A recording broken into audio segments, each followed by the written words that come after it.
Muslim ho hi mo an Bible ti tabela an lekha chiari chiar chuanin mo hey an Quran hi ang atam zo ki Old Testament ne khanin ai in ang I in zula o isu ikatto no ei nai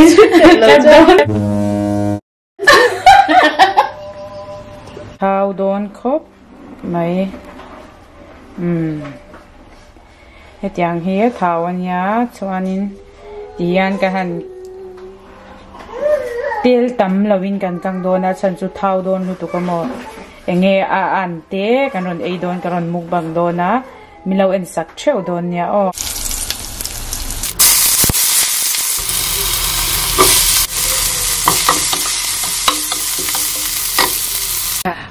ole in savai in sibai levek ole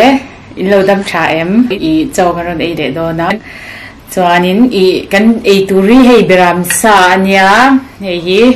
kan siam dan po tem karon ti lan to khamo chuanin hei Beramsa ania chuan hei hi octopus ani o hei hi octopus kan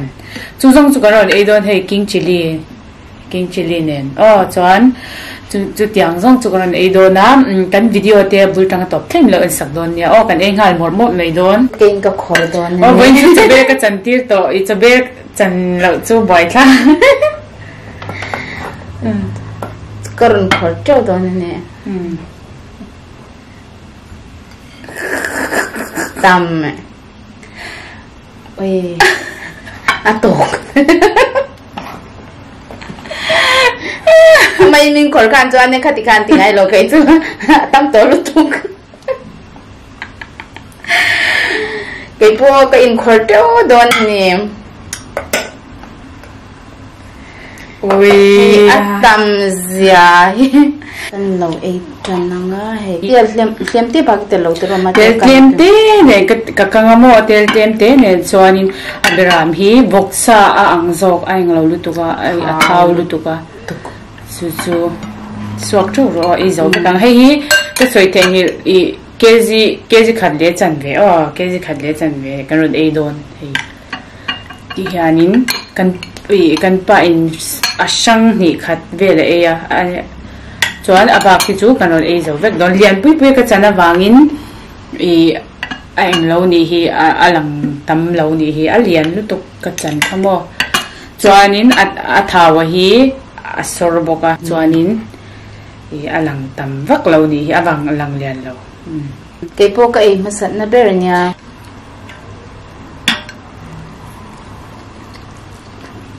lutuk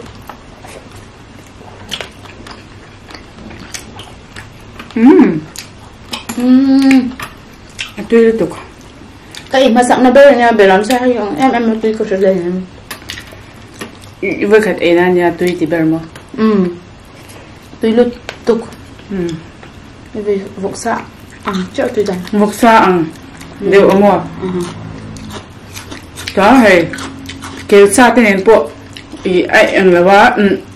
kêu sa ai puna tàu dọc Beramsa hi mo cái gì khác sum thum le panga về là nita atom na kan le ya dor panga ya chong cái gì khác som nga te som luk te cái gì khác zaria te sang khat te ni tu khalam pang Mizoram paisa in mo tôi tục ớt thảo liền tục không ớt thảo hết ớt thảo như thế một là ăn bê thảo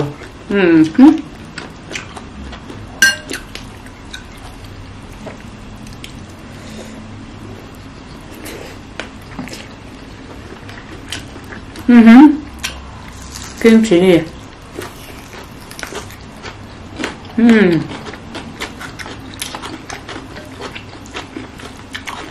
rim tươi tục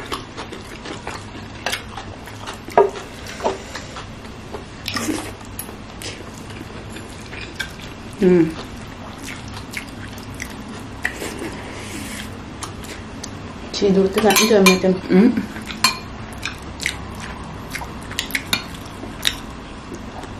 Berami ma lai tang to in iswong lai tang to lo e to nia chu wang chan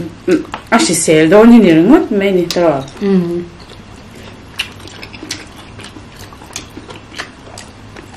cho tàu bera sadam te ai chu bang chanin he restaurant ate kalpon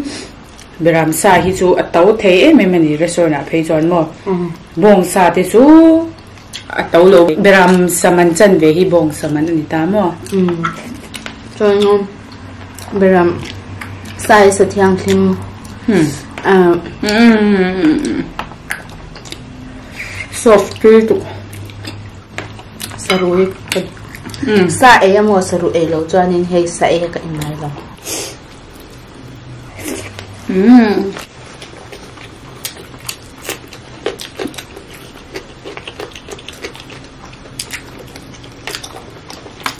nó cái luôn từ sau mẹ cứ chụp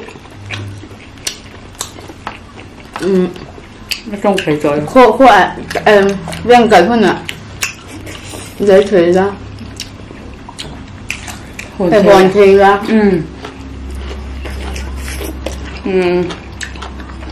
tiếp tục barbecue đi ra nó sẽ tháo em tháo tụi con mò anh lâu nó sẽ đồn tụi con ác khôn nó sẽ đồn tụi con Beramsa sẽ thiang cho mình vàng hơn hay là Middle East le Asia ram hay là Europe te alar lutuk ta hay là po an ngày sáng biết rồi nha Beramsa hay không chứ bằng cho tàu tụi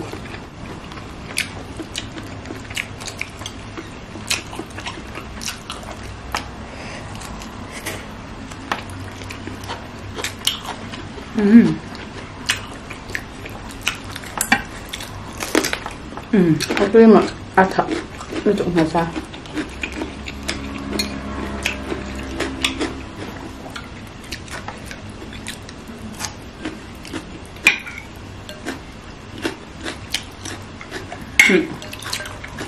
ngon sao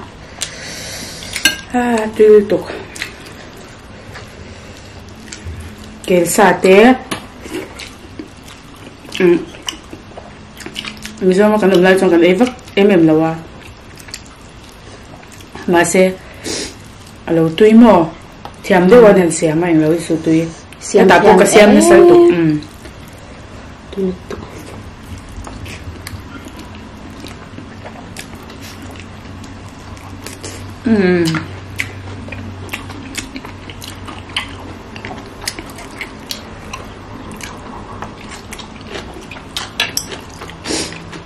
thảo hết tui liên tục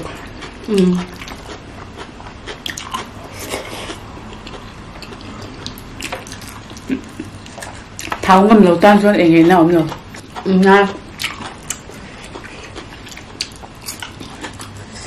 thảo tục cam mẹ tôi liên tục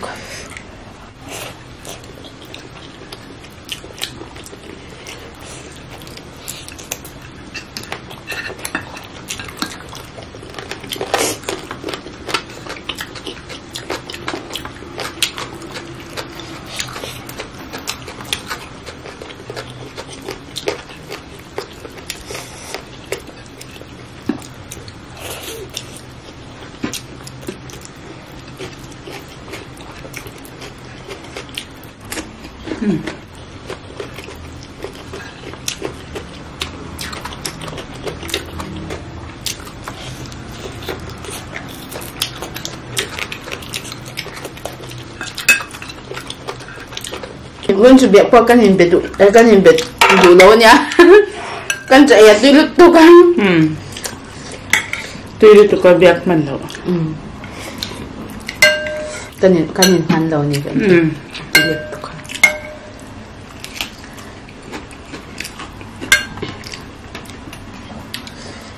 cho mẹ hi ala mà xe cái chỗ thì hiện lại còn cái này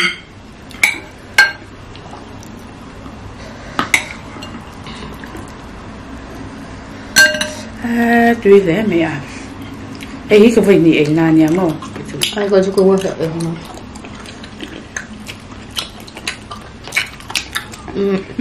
mukbang ka tuma ka dua ma se ka ni khanin arem chang si lawa chuang cha kar mukbang thei lawa ma se atui lu tu ko bang khan ron mu de chau ka du bangin eli bula hang ka soya ti hang ron mukbang ta tui lu tu ka mu ve shi mula ka te Beramsa hi mo bong sa ne nei ang de ule ka ma se bong sa ai son nen dei ni an ne ma cho da thau tam bok thagul bok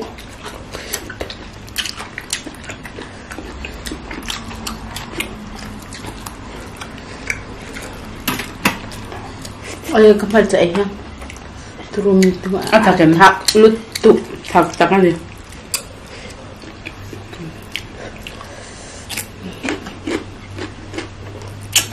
so hi cái mo thiam là wa so hi mo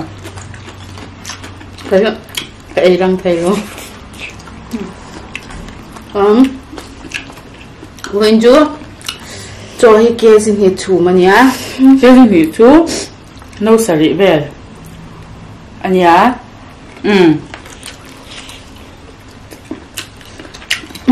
nấu cái gì chính là bên hết nhiều món lắm bây giờ tôi có chùm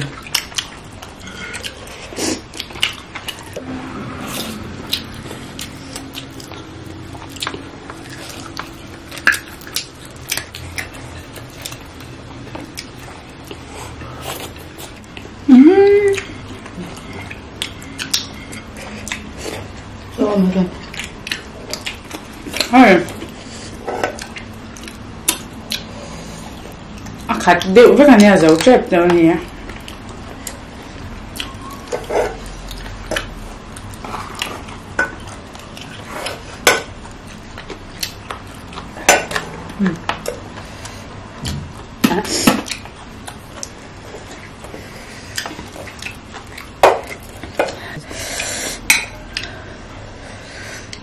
cái gì khát liệt chân vậy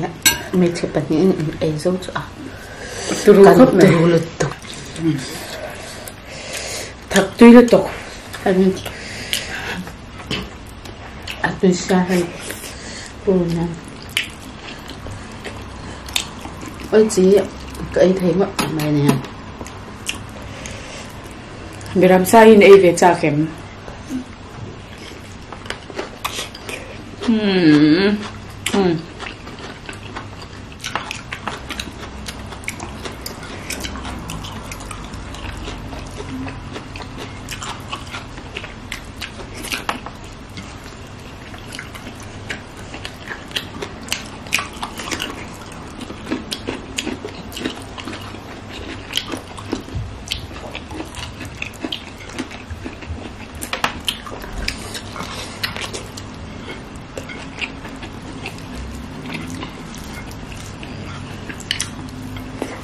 cho mình thêm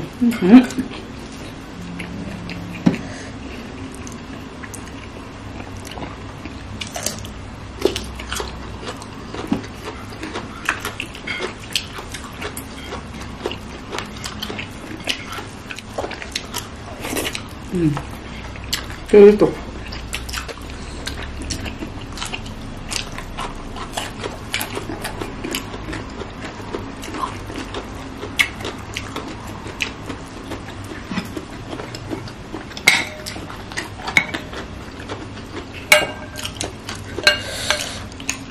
cái ý để sáng mà bao cái dầu tỏi rồi ơi à cái ý nem tỏi tục khi mà ý chắc phát là va cái mà cái ý chắc à cái chắc lutuk cái nem mà xin dầu tép chỗ hay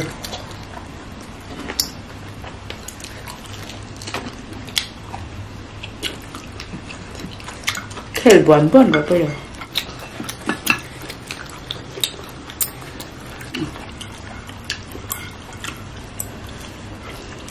tuy lutuk màจะทำเนี่ยเนี่ยจ้านี่นะtuyจ้าเลยเนี่ย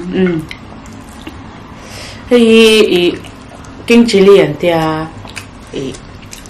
African chili anh ta cần lấy na chuan soi hoa African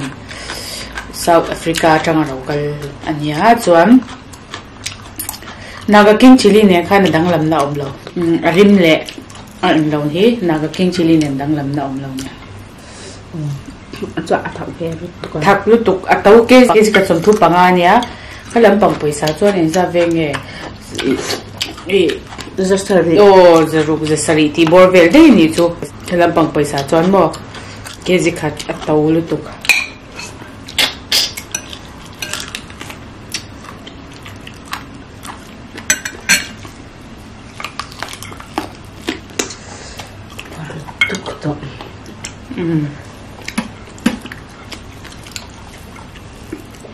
Kay takapuara.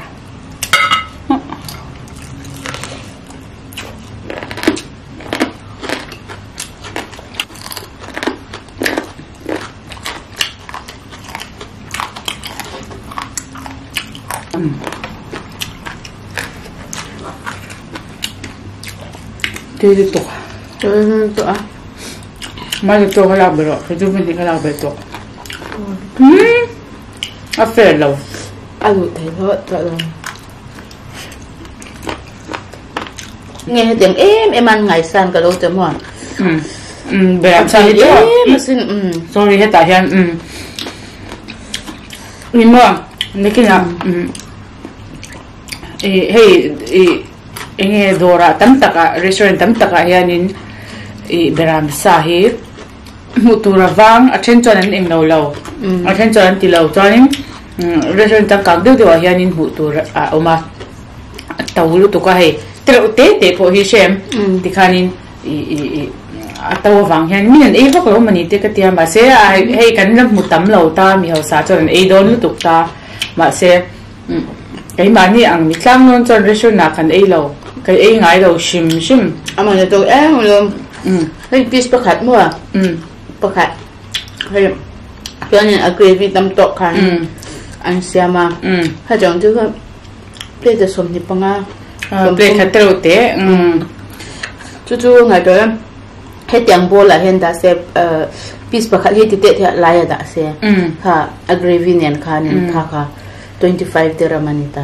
India por don lâu ấy tu này ngày đó là hay cái gì khác để chân vềกันấy tu này hiện piece bạc thum umesakin na lo e kanin piece pat ni po e lo kanin chu ngai to la hei hi kezi khat le chen ve kanin kan pan in hei kan e ya chu kan por to ngai to la piece pathum chawani to amo ong he kan na se e mate restaurant akal chi kan ni lo rim Beramsa e tu la jan mo i nakina i hem chin tur ani a hemin enting e omak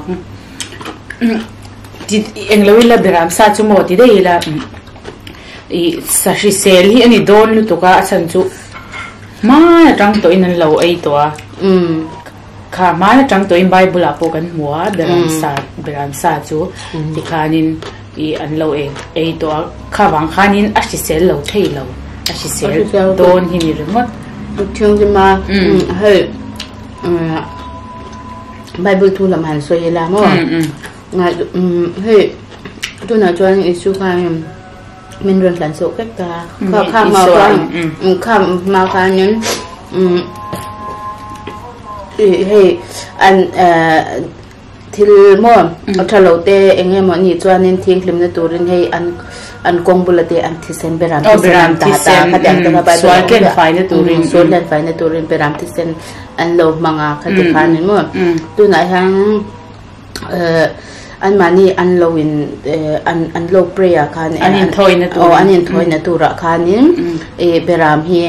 anh mang Beram hi anh mang ta punya mo kha Beram anh ata chuan in kha khan anh mani anh in tla na nia mo khati khan in he ke mani ai khan in he Beram kha anh mang ania kha tyang ke mani ai oi sapoi mo le mo sathieng klim hey kan ring tunun le in ta po hey bang henia tu na ke mani tu New Testament kan mangta hey Muslim ho hi mo an Bible ti ta bela an lekha chiari chiar chuanin mo hey an Quran hi ang atam zo ki Old Testament ne khanin ai in ang Ain zula o isu ron piang atang khanin mo ka New Testament atang khanin he in dang lam treu rin ka sia ma se Bible literature de kan sia chonin Old Testament hi mo Muslim ho an Quran den hianin in anga in ang hewa chu chu wang chuanin he an mani hian beram hi an ngai poi mo em ani chuanin beram hi vai tu te tan po atang kai zia chu asa an zor theya adut an enge an ti milk enge in ti tu muri chu ka tikan ikato no ai nai chu lo cha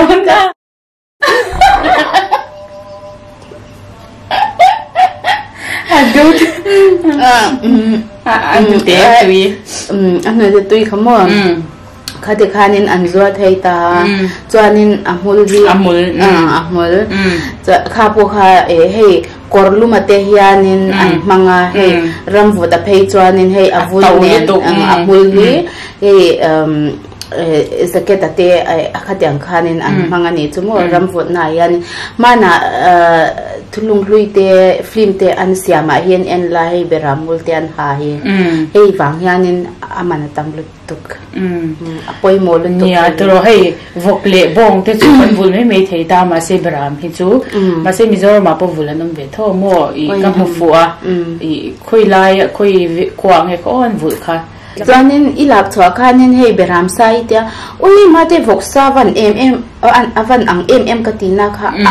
en la hei po hi mo voksa ang voksa ang hei athau mi po kan bum thei hei zo voksa ti la tu nge ani lawati in hei beramsa hi chu atui em ani tui takani eve ulakavan ti tak em pathum che bang ani tak tak hi voksa an zia hi hei asa hi mo tui lutuk asa hi mui en lo I kel chu tiang em thau lo in ka sha kel sa chu mo kel sa thau lo he ti han camel meat ke to mania ka e mo o tui ma se bram sa tuk lo kala try ve cha kan na kina ka rod ai le ang I ang lawa arem chang ve le kan ai le don ya camel meat chuanin I hemi hi tui ka ti ba chu beramsa chu mizo a camel meat chu mizo a I kelsa chu mizo a bongsa ma se loko bongsa kha mizorama bongsa le henlam pang bongsa en anglo khilam pang bongsa chu athau ba ka khan arim tui ma se lam pang bongsa chu kaul tuk le rim enge rim tui te khaum ve lo chuan mo asan chu athau te kha an hlep thave ka tian ati chau kha te khan zuara khang tiang kha bongsa le kelsa te hi o kanrama tui dai zo ole tun mukbang atan chuan I khati zong kha ni report sela chuanin rim chang pasabera te thil dang karon ele donia chuanin kan video min lo subscribe min lo like tu tem lo comment tu zong video lo en tu zong kha kan lom lu tu kan ti kha kanon soile duan khongai takin min lo subscribe chun zom zel ula chuanin video te po roti chwa je kan tum donia chuanin comment sa comment na zong te kha kan lom lu tu kan ti kha karon sei du o chuanin in savain bye bye le phot ule kan lom lu tu kan ya khoi takin mi lo en sak zero chuanin video dang te po ron da je kan tum don nia o